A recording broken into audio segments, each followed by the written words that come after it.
Дипломатијата со Никовски. Добар ден на сите, каде и да сте.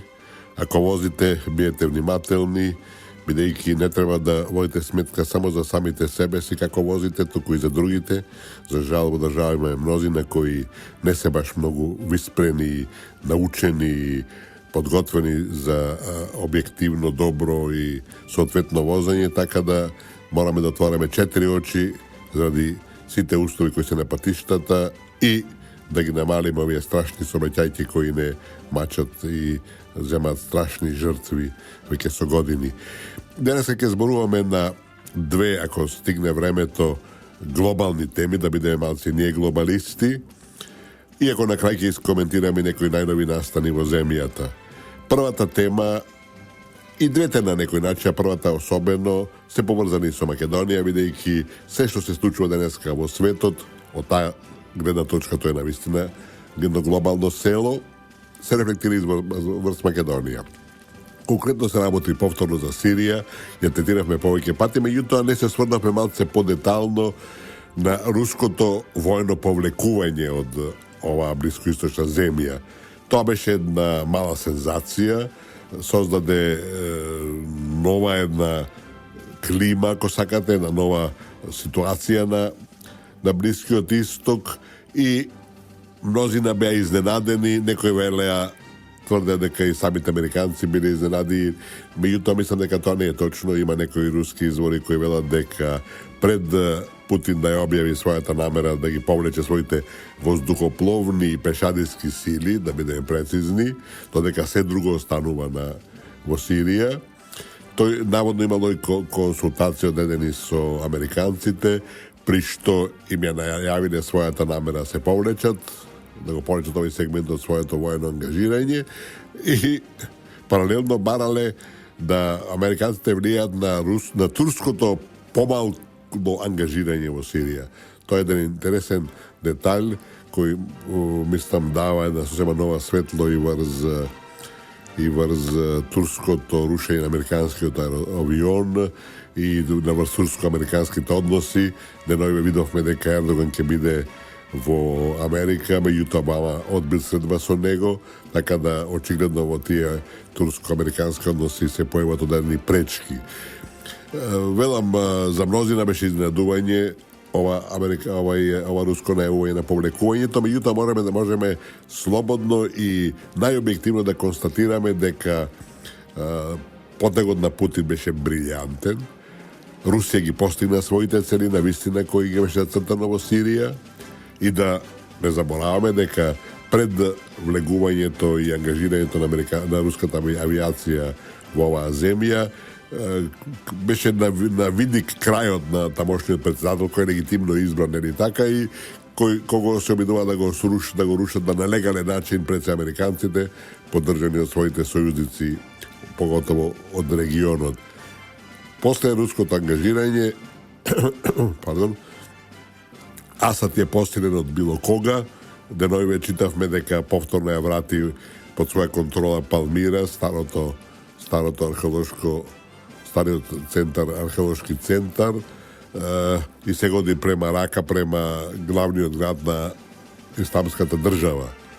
Никој веќе не зборува за неговата оставка, напротив, тој стана дел од процесот на преговори кој е интензивен, кој ќе биде тежок, мораме да бидеме свесни за тоа и прашање какви резултати ќе донесе, меѓутоа направен целосен пресват во состојбите во Сирија и од друга страна, што беше и клучно во целата таа операција на Москва, беше покажувањето дека нема меѓународен проблем кој може да се решава без руска консултација, без консултација со Русија, без активно руско ангажирање. Значи, потезите кои ги започна Вашингтон со Украина за да се изолира Русија, да се Русија фрли на колена и да биде присилена да се занимава со своето соседство, а да не игра некаква глобална и поширока улога. Мислам дека таа американска политика доживеа целосен пораз и Русија е вратена на голема врата на мировната сцена и признал Вашингтон и не таа игра улога на втора светска сила. Зборуваме за војната во Сирија и пресвртот до кој дојде со руското воено ангажирање таму. Спомнавме дека се што се случува во Сирија и на Блискиот Исток директно се рефлектира и на Балканот, а особено со напливот на бегалци, со бегалската криза, односно со библиската пресаба на населението, на народите. Македонија беше директно инволвирана и веќе плати доста сериозна цена, иако мислам дека одлично изигравме во сите тие моменти и дека последиците и штетите се минимални во споредба со оно што може се случи. Значи, Русија таму обезбеди да се прекине начинот на кој се третираше официјалниот председател на оваа држава. Сме спомнали да повториме дека целта беше да се исфрли, да се прекине со руското влијание во Сирија, кое со декади, да речам веќе со предолго време тамо доминантно, и да се замени со западното, пред се со американското. Меѓутоа, како што гледаме, тоа не успева и состојбите се доведени до тоа ниво што започнати се преговори.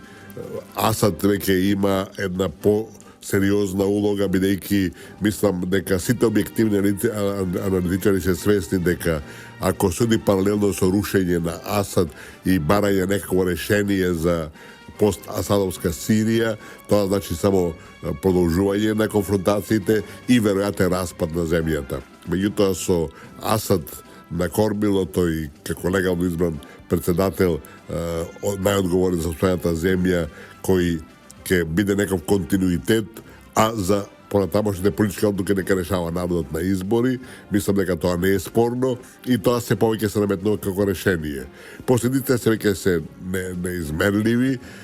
Ќе ви спомнам само еден, дека според податоците кои доаѓаат од официјални избори од Америка за населението на сите земји во светот, за Сирија е нотирано дека на крајот од минатата година таа имаше 17 милиони жители, а година дена предходно, че во декември 2014 година, државата имаше 22,5 милиони жители. Значи 5,5 милиони жители се избришени, ги нема. Тие се бегалци, нели така, дел од нив помина из нашава земја, али тоа ги покажува сите тие страхотни последици на неодговорна дорешна политика, која оди на рушење на легитимни председатели, на воведување на власт на луѓе кои се нивни марионети и слично. И мислам, кога зборуваме за улогата на Русија, ова не е некаков хвалоспев, нити нека пофалба за Русија. Мислам дека немаме ни таков повод, бидејќи ако се враќаме во историјата, Москва ништо за македонскиот народ нема направено позначајно и нешто за што би требало да им бидеме благодарни, иако сме Словени, имаме слични јазици и слично. Значи, клучното што го постигна Москва во Сирија, ми се чини дека е фактот што не дозволи да се повтори Либија или Ира, како сакате. Мислам дека Либија е поеклатантен пример, каде Гадафи, каков и да беше тој, контролираше државата, имаше тамо систем кој функционираше, населението беше задоволно, немаше бегалци. Сирија е релативно мала, Либија е релативно мала земја по население, каде 7 нешто милиони, неполни 8 милиони, меѓутоа една Сирија со 22,5 милиони колку што имала, е сепак нешто сериозно големо. Такви се и последиците.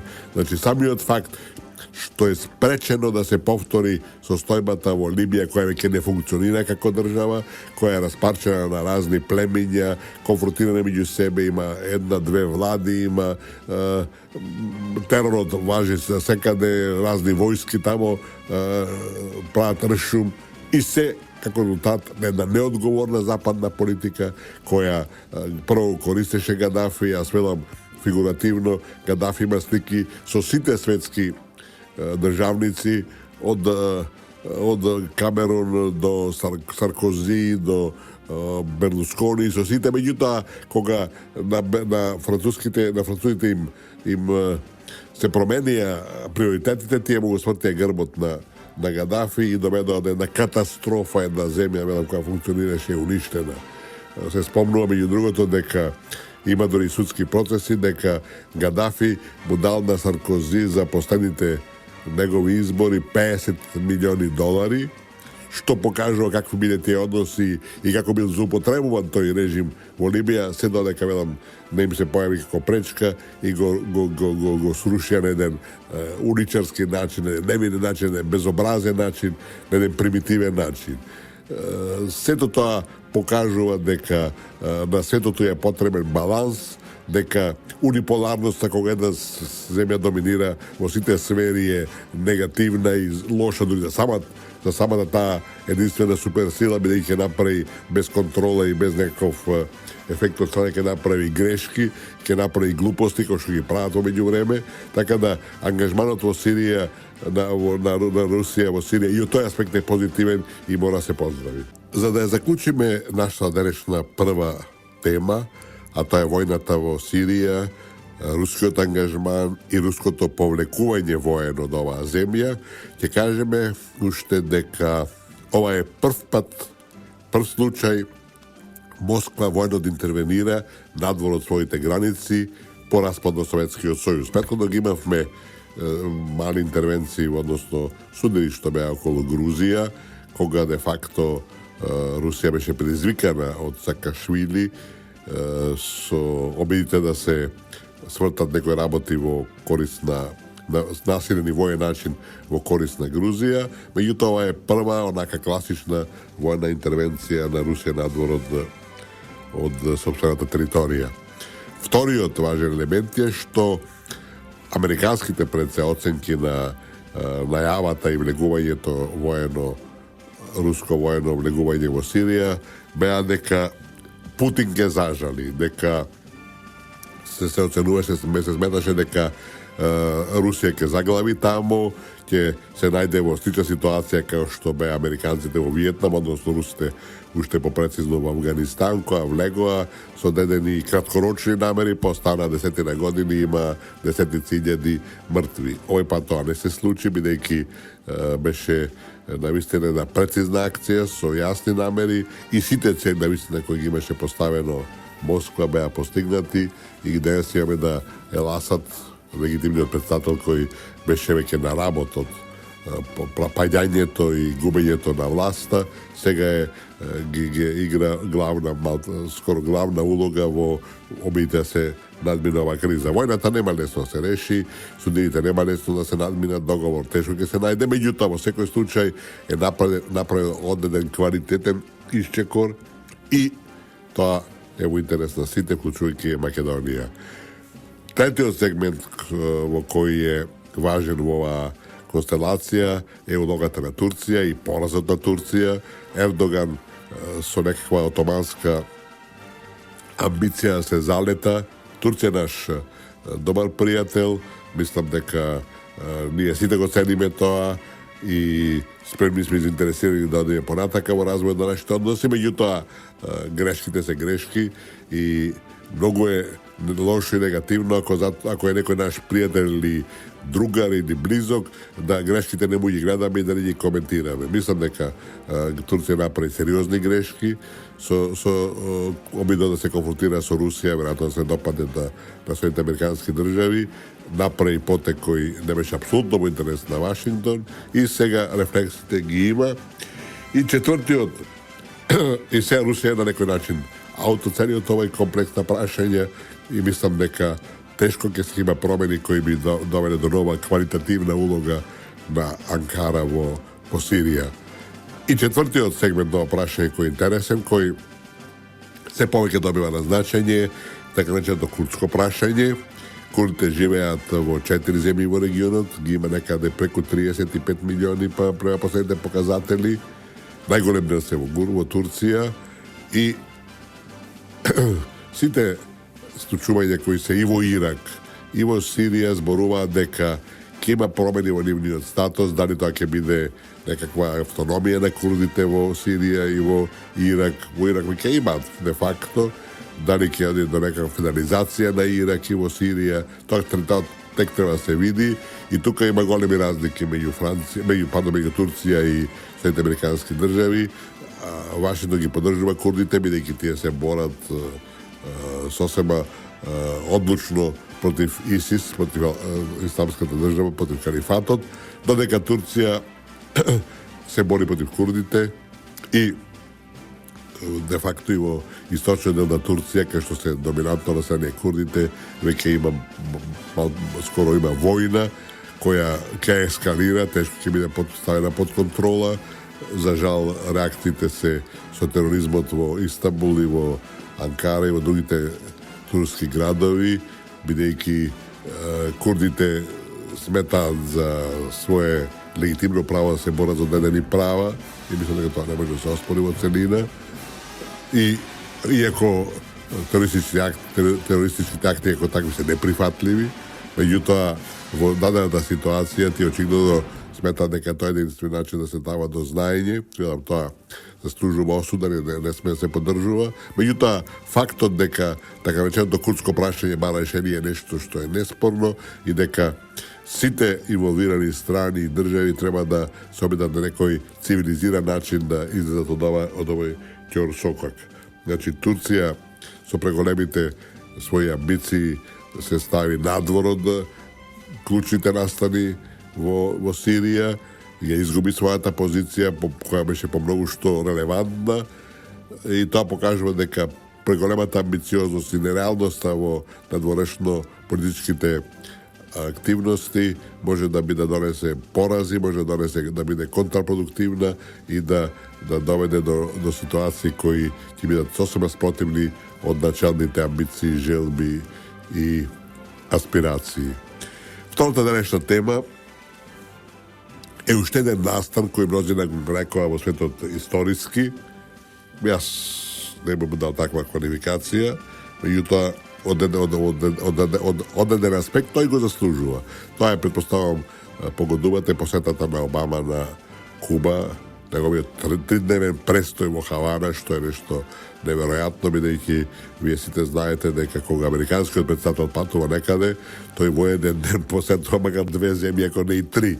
А овој пат во самата Куба остана 3 дена, што беше една манифестација, нешто невообичаено, на нешто исклучително и очигледно тоа беше една од тие намери да се покаже дека е тоа нешто историско. Јас мислам дека е посетата историска само од аспект на тоа што после 56 години, да, точно, веки нешто, Америка свати дека незината политика према Куба беше погрешна, контрапродуктивна и дека ова навистина еден историски исчекор во согледувањето на Вашингтон на сопствените земји, на сопствените грешки. Да се надеваме дека нема да повторат истата политика и према Македонија, каде веќе 25-6 години прават исто така историски грешки кон Македонија, го негираат македонскиот народ, се обидуваат да не разнебитат, се обидуваат да не прекрстат, а не сваќаат дека невозможното не се постигнува. Да се надеваме дека ќе им треба многу пократок период, а не да го преполовиме на пола, значи ако таа беше 5-6 години, овдека 28, ако се 26 години, ова е една проста математика, ако се овдека нека биде пола, значи 28 години, ако се 26 неполни за 2 години, дека ќе сватат дека ова што го прават на Македонија е недозволиво, неприфатливо и нема никакви шанси да успее. Значи да подсетиме дека Кубанската револуција, предводена од Фидел Кастро, победи на 1. јануари 1959 година. Кастро неколку дена подоцна, на 8. јануари ми се чини, ако не се лажам, меѓутоа неговите соборци, негова во Хавана, ноќта, после самото доаѓање на новата 59 година, при што еден дел од тој джетсет, од тие богаташи на Куба во оние свечени облеки бега од државата и спасува гол живот. Значи, Америка се разбира тоа не го прифати Кубанската револуција, тие беа блиски, многу блиски, всушност Батиста беше нивни пулен, нивна марионетка која правеше што сака американците и тоа незадоволство и диктатура воведе на крајот од својот владење Батиста Тоа создаде длабоко и широко незадоволство кај народот, така да кубанската револуција победи на еден, што како би рекле, еден многу лесен едноставен начин.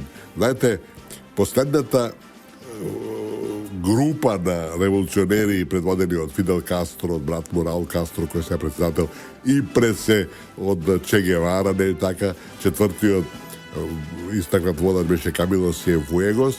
Де факто, групата беше неколку стотини души кои во походот од Јужна Куба према Хавана, која е на северот од островот, де факто беа една малобројна група на луѓе која не наоѓаше ников отпор, бидејќи сите беа свесни дека трулата диктатура на Батиста заслужува крај. И во тие нивни обиди кои беа следени од 950-та година, некаде 6 години Кастро беше водач на таа кубанска револуција, тие на крајот вела победија со неколку стотици луѓе, бидејќи трудното општество веќе не можеше да се одржи. Зборуваме за посетата на американскиот председател Обама на Куба и демензиите кои таа ми се чини незаслужено ги доби како некаква историска посета, некој историски исчекор. Мислам, тоа е само крај на срамот американски која како една современа, доминантна, огромна, модерна држава водеше погрешна политика према една мала островска соседна земја во цели 56 години. Обично се вели во фудбалот дека тимот што победува не се менува, а тоа со друга страна значи дека ако тимот губи, тој се менува. Тоа исто важи и во животот и во политиката, меѓутоа за жал тоа некои не го сваќаат. Само да цитираме дека американската државна секретарка Медлин Олбрайт, која беше во канцеларија, која врши таа функција, самата изјави дека американската политика према Латинска Америка била погрешна последните 25 години. Јас велам најмалку 50 години, не само према Куба, него према другите, али велам добро е што дојде до одредени промени, бидејќи во спротивно ке се толерираше една ситуација која никому не му служи на чест и де факто онеправдува народот 10-11 милиони колку има Куба денес. Но да се вратиме малку во историјатот на овој случај. Значи, како што рековме, победи Кастро на 1 јануари 1959 година и Америка веднаш заземе непријателски став, не ја признаваше новата власт, а да кажеме веднаш Кастро никогаш не беше комунист, ни на почетокот, ни после тоа, ни денес, меѓутоа беше еден прагматичен кој се бореше за својата држава и беше во основата националист и патриот.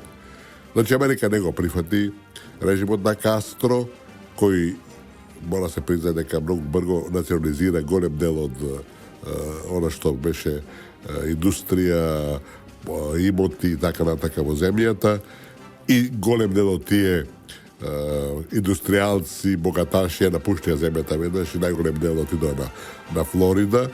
Значи, Америка во април 1961 година под директна организација на ЦИА организираше, значи, тоа е периодот кога Џон Кенеди е председател на Америка, организираше една неуспешна инвазија на Куба во заливот на свињите, каде беа регрутирани главно кубанците по потекло, кубанците по потекло кои живеат во Америка, заедно со други сили, и тоа беше една катастрофален пораз за Америка. И тогаш беше јасно дека Америка нема да пружи рака на Куба, дека ќе продолжи со непријателска политика. Меѓутоа, главниот настан околу Куба се случи следната година, тоа е 1960 година, кога во октомври изми така наречената ракетна криза. Американските Б-52 авиони направи лиња слики на ракети, руски ракети кои беа поставени на Куба, свртени се разбира према Соединените американски држави, и регистрирани беа и нуклеарни боеви глави за тие ракети, што предизвика голема паника во Америка. Куба беше веднаш stavena pod celostna pomorska blokada, či vo ostrovot ne možеше да се придели, да се излезе и почна сериозни преговори меѓу Русија, каде тогашната власт беше Хрушчов, меѓу Хрушчов и Кенеди. Тие завршија со повлекување на руските ракети од Куба и мнози на тој чин го сметат како пораз како руски пораз. Меѓутоа да не забораваме дека целта на Русија беше да се гарантира безбедноста на Куба, а тоа со тој чин на повлекување на ракетите беше постигнато и паралелно уште американците мора да повлечат одреден број на ракети со боеви, исто така боеви нуклеарни глави од Першик, мисля, че беа тоа ракетите од Турција, кои беа исто така смртени према тогашниот СССР. Така да, иако велам се смета за пораз на Хрушчов, мислам дека Хрушчов ги постигна целите и Куба, благодарики на тој чин, опстана, бидејќи американците веќе не презема насилно рушење на режимот, иако факт е дека тие имала повеќе обиди за атентат врз Кастро, кои меѓутоа никогаш не случија, бидејќи очигледно безбедностните сили на Куба се соочија на добар начин, на успешен начин со овие предизвици. После тоа Куба почна да стана најблизок пријател на Руската Федерација. Мислам, целиот тој период Руската Федерација, односно Советскиот сојуз во периодот од повеќе десетици години дневно и даваше помош на Куба од 10 милиони долари. Значи, Куба инкасираше 10 милиони долари дневно помош, околу 3 милиарди и 600 милиони долари годишно. И на тој начин, де факто, земјата успеваше се одржи и да опстане. Али, како што реков, Кастро никогаш не беше комунист, нити на почетокот нити после тоа, меѓутоа прагматично тој свати дека шанса за државата со отвореното непријателство на Америка е единствено ако може ако успее да добие поддршка од надвор и да на тој начин и така се спротивстави на непријателството кои доаѓа од северниот сосед, а тоа се Соединените американски држави. На тој начин Куба успеа, меѓутоа велам да секој беше рак рана за американската политика, бидејќи островот беше нешто недефинирано, беше под влијание од нивниот главен противник и затоа се сметаше цело време во Вашингтон дека таква како што е Куба представува перманентна опасност за нив. Овој пат мотивите на Обама се двојни. Прво, целта негова беше да Куба ја трне што подалеко од Руската Федерација, која е повторно тамо ангажирана, дава помош, соработува и слично. Кина исто така многу присутна моментално истражува тамо нафта и газ и веќе има некои почетни резултати. Значи, целта е да се обезбеди, да се затвори, со други зборови, Куба за било какво поголемо странско влијание и да Америка се врати на позиција која ги имаше на времето на Батиста, кога главната трговија, туризмот се одвиеше главно со Америка. И вториот мотив на Обама е да нешто забележи на својот надворешно политички активитет. Ево му завршува вториот мандат и ако се вратиме назад и ако се обидеме да најдеме неков успех, надворешно политички успех, мислам дека нема такво нешто или не го забележуваме барем. Така да со оваа посета тој де факто направи пресврт во односот према Куба и тоа мора да се признае дека е исчекор, во секој случај не историски и дека тој ќе му остане како еден негов позитивен резултат при крајот на неговиот мандат. Меѓутоа, начинот, односно патот на расчистување на односите, приближување меѓу двете земји, поголемо американско влијание на Куба, тек треба да се подготви и реализира, бидејќи многу пречки има на патот. Меѓу другото, има веќе колку 50 и нешто години има американска трговска блокада на Куба и таа е инкорпорирана во многу закони во Вашингтон и да се раштат сите тие закони е потребен еден голем напор, многу промени на закони, многу модификации, а да не забораваме дека и Конгресот и Сенатот моментално се под контрола на републиканците, значи не на демократите на Обама, а тие се против ваквото приближување со Куба, така да мисля, че дека ќе поминуче доста време да се направи исчекор и тоа ќе зависи горе Америка од кој ќе победи на следните избори. Исто така, патувањето на Куба се уште не се дозволени, се уште се оди на Куба од Америка со групи за образовен туризам и нешто слично, така да велам, тука ќе има исто така отворени прашања. И останува отворено прашањето и за Гвантанамо. Гвантанамо е поморска база од 120 квадратни километри, значи доста голем простор, кој Америка го користи по договор од 1903 година и за тоа плаќа 4 милиони и 85 $4,085 годишно. За тие пари во Скопје не можете да изнајмите некој полуксузен стан за месец дена, а камоли за таква територија да плаќате $4,085 годишно. Тоа е реалноста со која, мислам, се соочени двете држави. Америка се придржува според договорот и плаќа редовно своите обврски од $4,000, а Куба истовремено го смета тоа како окупација на нејзината територија. Така да тука ќе уште многу нерашистени моменти кои ќе доаѓаат на дневен ред, али во секој случај мислам дека во целина исчекорот на решавањето на надминувањето на тоа блокада, на тоа на таа нелегална состојба која постои меѓу двете земји е позитивно и за двете земји и за регионот во целина, а мислам дека ако Куба биде мудра, ќе соработува и со Руската Федерација и со сите други земји, а нема да се врзи онака некритичи само према Вашингтон. На крајот само да спомнеме дека денови имаше интервју на Нимиц за грчка телевизија, кое нема никакво значење, меѓутоа сепак следниот сата недела ќе се обидеме да дадеме поширок преглед на неговите активности околу името на нашата држава. Второ што падна во очи е новата грешка на специјалното јавно обвинителство. Вие знаете дека јас поддржувам да има такво обвинителство, меѓутоа прави оди од грешка во грешка и место се зафати со откривањето кој што правил со прислушувањето што создаде услови да се рушат темелите на државата, тие испитуваат за некаква продадена опрема, што е како да изиграваат, не знам, мутави, изиграваат нешто што е неразбирливо. Мене, јас лично не го разбирам.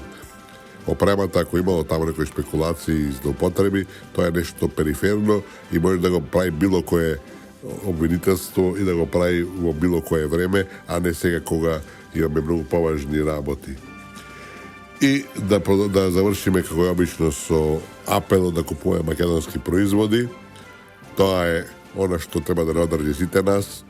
Денови имаме вест дека за преку 15% пораснало индустријското производство во февруари оваа година, што е изворедна вест, бидејќи кога расте индустријското производство се создаваат темелите за побрз развој на севкупно на сите активности во државата, така да со нашето купување на домашни производи ние ги стимулираме точно таа индустрија да биде уште поактивна, да дожива уште повисок пораст и тоа на крај се рефлектира и по џеповите на сите нас, и по можноста за вработување нашите деца, и по перспективите за целата земја во целина. За мудроста овој пат ќе го цитираме Виктор Иго, познатиот француски писател и поет кој живеел од 1802 до 1885 година. Тој напишал една убава мисла која има пошироки рефлексии. Таа гласи: интелигенцијата е сопруга, имагинацијата е љубовница, меморијата е слуга. Ова асоцира и на системот на образование, кој кај нас се плашам дека е премногу концентриран и усмерен на тоа да се зајакнува, да се вежба меморијата. Меморијата е важна, меѓутоа многу е поважно да се учи да се учи аналитиката, да се станува аналитичен и писменоста. Затоа што со меморијата вие денеска можете да запамтите одредни показатели кои може да ви послужат во било кој момент, меѓутоа техниката дозволува достап по се и може да најдете се што треба на интернет и било каде, меѓутоа да напишете писмо, да напишете анализа, не може секој, а тоа води напред. Тоа создава имагинација која води према нови достигнувања. Толку беше денеска, почитувани слушатели. Ова беше емисијата за дипломатијата со Никовски. Благодарам за вашето внимание. Трговско радио дифузно друштво, Радио Слободна Македонија. Уредник и водител на емисијата Ристо Никовски. Датум на продукција 31 март 2016 година. За дипломатијата со Никовски.